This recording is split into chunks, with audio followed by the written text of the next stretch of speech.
I, 26 male, and my girlfriend, 27 female. We met each other in college, when we were in the same calculus class. She was really smart, and I took the chance to ask her for help with some of our coursework. I was studying engineering and knew math better than she did.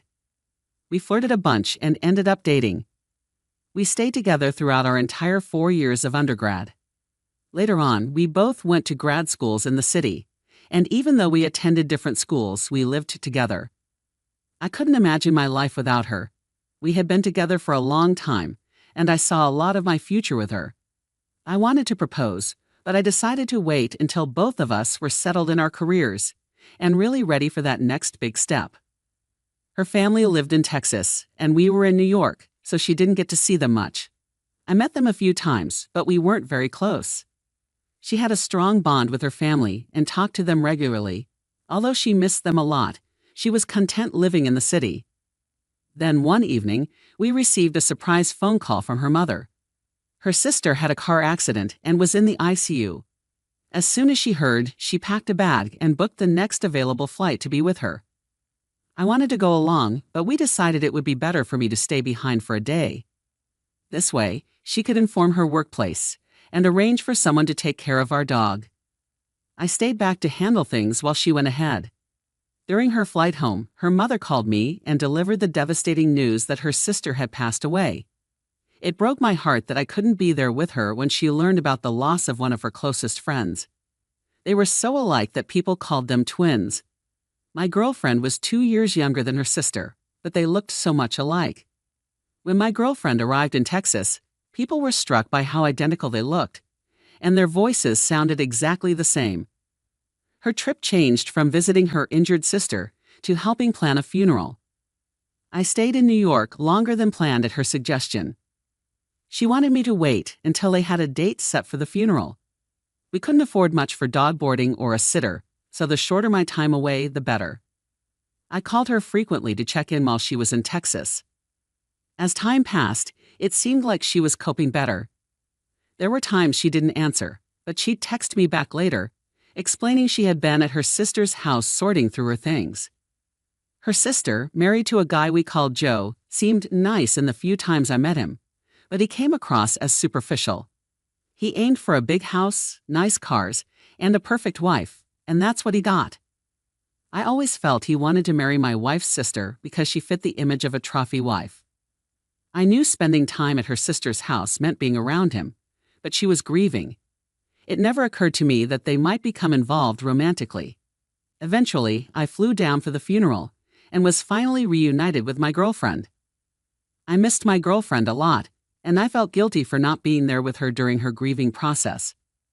At the wake, Joe struck up a conversation with me and mentioned how sometimes he saw her sister in my girlfriend. His gaze lingered on her longer than I found comfortable, but I didn't say anything considering he had just lost his wife. After the funeral, he kept bringing up how tough it was on my girlfriend and emphasized that I wasn't there. It felt like he was trying to make me feel guilty. A couple of days later, my girlfriend and I flew back to the city and tried to get things back to normal. However, she was still grieving, and many things upset her. I tried to be there for her, but she wouldn't let me help. When I attempted to comfort her or hold her at night, she turned away and didn't even want to hold my hand. I thought it was just her way of grieving and shutting me out because of it. One day, I came home from work and found her in our bedroom, trying on clothes she brought back from Texas. It turned out they were all her sister's belongings, things that Joe had purchased for her before she passed away. I noticed she was taking a lot of pictures of the clothes too. A few weeks later, she informed me that Joe was coming to visit and would be staying with us. He needed to leave their house, and since he'd never been to New York, she invited him. I felt guilty for being upset about it, but I was still bothered by how he looked at her during his wife's wake. What added to my frustration was that nobody consulted me to see if it was okay. I kept quiet about it because it was such a sensitive matter. My girlfriend was in frequent contact with him leading up to his visit. I would come home from work and see them FaceTiming, discussing various places they planned to go. When he arrived, the calls and texts became even more frequent. This level of communication wasn't there before the funeral, and it made me uneasy. I didn't know how to address the situation or what to say about it. I realized that no matter what I said, I might come off as insensitive because both of them were still grieving. Joe finally arrived in the city, and my girlfriend and I assisted him in settling into our apartment. Since my girlfriend worked from home, and I worked just a few blocks away, she was going to be alone with him most of the time he was there. Mike was telling me not to trust it. I hadn't seen any direct signs that something was going on between them. Still, I had this gut feeling that their relationship had changed significantly since the funeral, and it bothered me. My imagination started running wild, thinking about the conversations they might have had over text or when I wasn't around. My girlfriend looked exactly like her sister, and I couldn't shake the worry that Joe might be attracted to her, maybe even always had been. One afternoon while I was at work, I sent my girlfriend a text asking if she wanted me to grab food on my way home. Normally, she'd reply within half an hour, even if she was in a meeting. However, this time, she didn't respond at all. I started to get a bit worried, so I left work a couple of hours early to go home and make sure everything was all right. As I approached the door, I heard some very alarming noises on the other side. It was evident that someone was having intimate relations in the apartment. As quietly as possible, I inserted my key into the door and opened it, only to find my girlfriend wearing one of her sister's dresses, engaged in an intimate moment on the couch with Joe. They noticed me, and she swiftly got off him, hurriedly fixing herself before following me down the hallway. As soon as I witnessed it, I was done with her. My suspicions were confirmed, and I didn't need to say anything before I walked away to catch the elevator. She slipped through the door and began attempting to explain herself. I didn't want to hear her out, but I felt trapped and had no choice. She told me that Joe was there for her during her grieving, and it just happened the first time. She swore she didn't expect it to happen again while he was visiting. They talked about it, both acknowledging it was wrong, but it just happened again. I could sense she was lying, so I asked to see her phone. She seemed almost shocked that I asked. It was clear she wasn't expecting me to challenge her on it. When I checked her phone and found the text messages between them, it confirmed that she was indeed lying.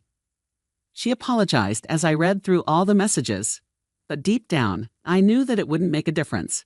Before her sister's funeral, my girlfriend and Joe got together. She was at their house helping him find a dress for her sister's funeral, and she tried it on to see how it looked because they looked similar. She told me that Joe saw her, and something changed in his mind, because she resembled his wife so much. They had sex for the first time while she was trying on dresses for her sister's burial. After that, they developed a very strange bond, where he practically pretended that my girlfriend was his deceased wife. It was seriously messed up, and the more she explained, the more disturbed I became. By the time we got off the elevator, Joe was catching up to us in the lobby of the apartment complex. It took everything in me not to run and attack him. I restrained myself and told my girlfriend I never wanted to see her again. I strongly recommended they both go to therapy because what they did was beyond troubling. I went to a friend's house to figure out what to do about where I lived. I didn't want to stay in the apartment where I saw all that happen. While thinking about it, I knew I wanted to expose them. They weren't going to make a fool out of me and act like nothing happened. I felt enough time had passed since her sister's death to tell everyone how the two closest people in her life betrayed her after she died. I created a group chat with almost her entire family, excluding her and Joe. I composed a message explaining everything my girlfriend had told me. They were furious when they heard, and many of them didn't even believe what I said. I had people calling me, shouting, accusing me of lying and making up terrible things. I swore to them that it was the truth. While all this was happening, my girlfriend bombarded my phone with calls and texts, asking if I had spilled the beans to her family about her and Joe. Seeing that I had accomplished what I wanted, I blocked all of them. After that, it wasn't my problem anymore.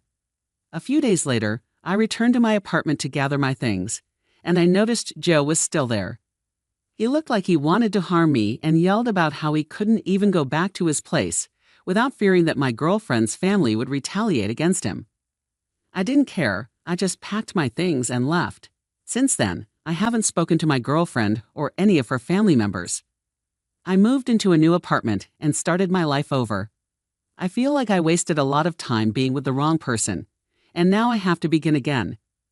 Reaction: I can't believe you had to go through that tough situation. It seems like you were really patient with your girlfriend because of her sadness.